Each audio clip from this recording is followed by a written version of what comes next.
runs, it works. So I just use that there.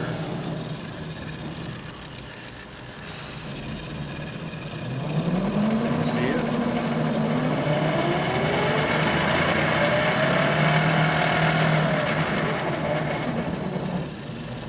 That's low gear.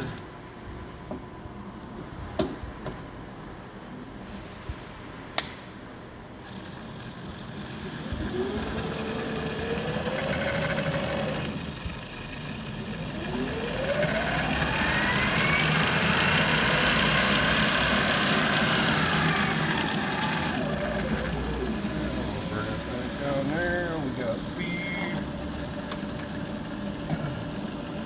Here, this is your variable. So this handle.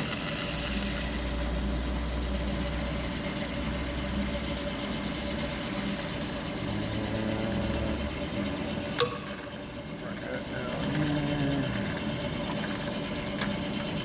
There it should kick out.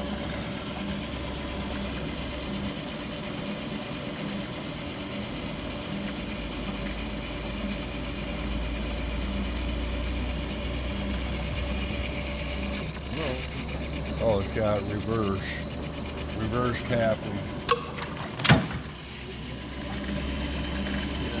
So if we shut that down, you can see that when your handle comes down, that's going to hit this switch right here, and it's going to reverse that. And then you come back up. When you come back up, this button will hit that switch underneath and reverse it back to forward. Good enough.